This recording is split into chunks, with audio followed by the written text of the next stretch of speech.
वाईएससी news में आप तमाम लोगों का स्वागत और इस्तकबाल है। आप जैसा कि मोदी गवर्नमेंट ने अभी हाल ही में एक बिल ला करके पूरे मुल्क में खास करके अकलियतों में तहलका मचा दिया था, वो था वक्फ तरमीमी बिल। इस बिल के खिलाफ जहां बहुत सी पार्टियां यानी सेकुलर पार्टियों ने एहतजाज किया था, जिसके बाद ये जेपीसी यानी ज्वाइंट पार्लियामेंट्री कमेटी के पास चली गई थी। लेकिन मोदी जी ने एक बयान देकर के आप लोगों के सामने वो बयान पेश किया जा रहा है कि किस तरीके से जेपीसी पर एक प्रेशर देने की कोशिश कर रहे हैं कि ये समझ लेना कि अगर आपने हमारे खिलाफ फैसला नहीं दिया तो हम आपके जेपीसी को भी मानने से इनकार कर देंगे। जरा मोदी जी के इस बयान को सुनिए। तुष्टीकरण का जो बीज बोया वो संविधान निर्माताओं के साथ बहुत बड़ा विश्वासघात है।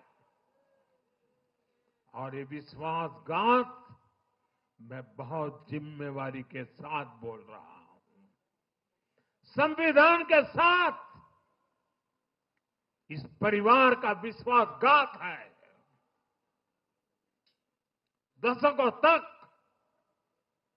कांग्रेस ने देश में यही खेल खेला।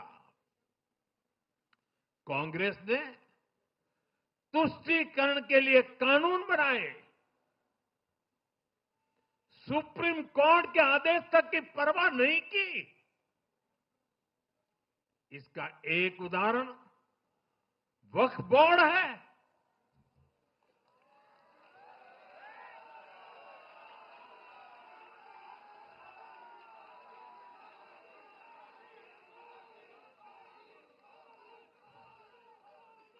दिल्ली के लोग तो चौंक जाएंगे।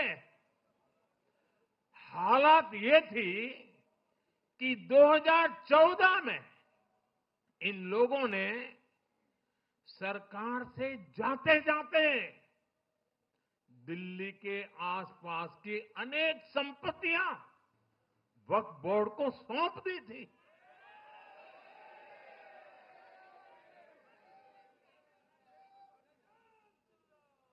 बाबा साहब आम्बेडकर जी ने जो संविधान हमें दिया है ना, जिस संविधान की रक्षा के लिए हम प्रतिबद्ध है, संविधान में वक्फ कानून का कोई स्थान ही नहीं है। लेकिन फिर भी कांग्रेस ने तुष्टीकरण के लिए वक्फ बोर्ड जैसी व्यवस्था पैदा कर दी।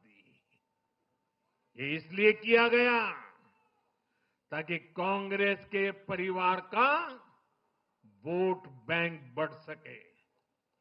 सच्ची पंथ निरपेक्षता को कांग्रेस ने एक तरह से मृत्यु दंड देने की कोशिश की है।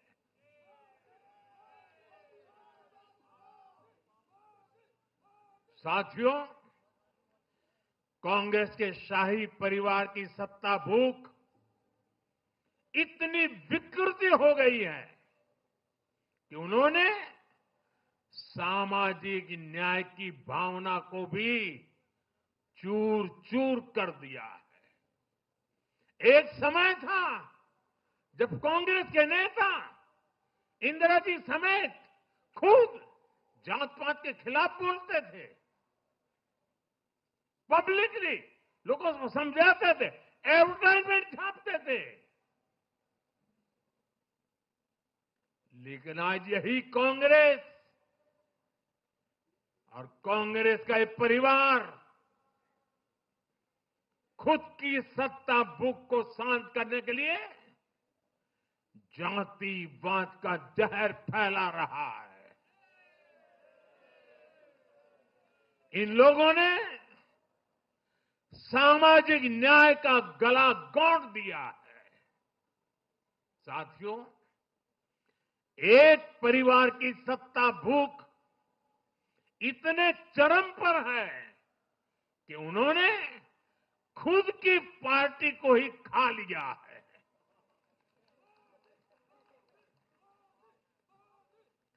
देश के अलग अलग भागों में कई पुराने जमाने के कांग्रेस कार्यकर्ता है, पुरानी पीढ़ी के लोग हैं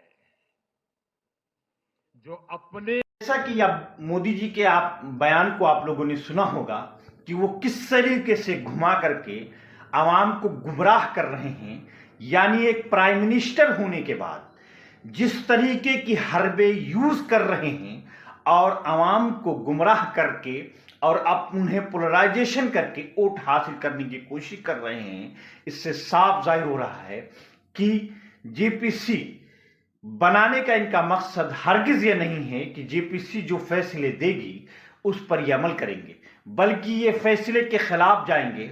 इसीलिए मुस्लिम personal law board, Jamiat Ulama Hind, मरकजी जमीयत अहले हदीस और दीगर तंजीमों के ओहदेदारान को इसी वक्त से कमरबस्ता होना पड़ेगा और इस पूरे मामले को लेकर के अभी से एक्शन के मूड में आना होगा, तभी जाकर के ये वक्फ तरमीम बिल पास नहीं होगा। वरना सुन लीजिए, मोदी जी के इस बयान से साफ जाहिर हो रहा है कि मोदी जी वक्फ तरमीम बिल लाने के लिए पूरी तगोदोगो में हैं और अपने हिंदू फिरका परस्त तंजीमों के साथ इस तरीके से आग बगोला है।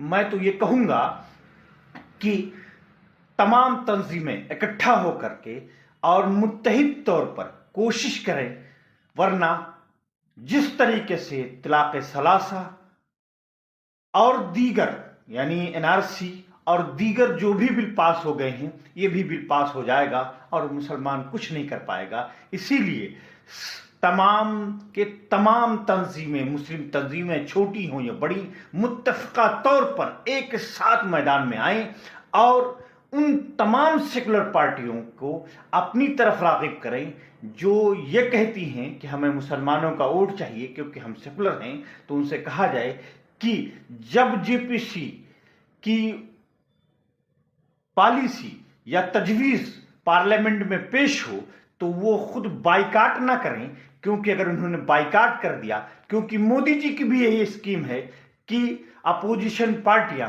जब हम इनकी बात मानने से इनकार करेंगे तो ये बाइकाट कर जाएंगे और बाइकाट करने के बाद जो वोट पड़ेंगे वो इनके हक में पड़ेंगे और इस तरीके से ये आसानी से बिल पास करा लेंगे। ये इसी मूड में है। तो लेकिन हमारी तंजीमों से ये मुतालबे हैं कि वो नीतीश कुमार, चंद्रबाबू नायडू और कांग्रेस, समाजवादी पार्टी, आम आदमी पार्टी, यानी इस तरीके से जितनी भी सेकुलर पार्टियां हैं, चाहे वो बहन मायावती हों या दीगर जो भी हों, उन सब के साथ ये किया जाए कि आप पार्लियामेंट में डटे रहें और अपोजिशन के खिलाफ, अपोजिशन के साथ डटे रहें और मुसलमानों की ये तरमीम बिल पास ना होने दें। और किसी तरीके से अगर ये बाइकाट करने की बात करते हैं तो फिर आइंदा के इलेक्शन में इनका सपोर्ट नहीं किया जाएगा। अगर इसके तहत तमाम मिली तंजीमें एक साथ मिल करके और काम करती हैं तो उम्मीद है कि यह वक्फ तरमीम बिल पास न हो। वरना मोदी जी के इस बयान से, जैसा कि हमने पेश किया, साफ जाहिर हो रहा है कि फिरका परस्त ताकतों को वो आगे बढ़ाने की मुसलसल कोशिशें कर रहे हैं।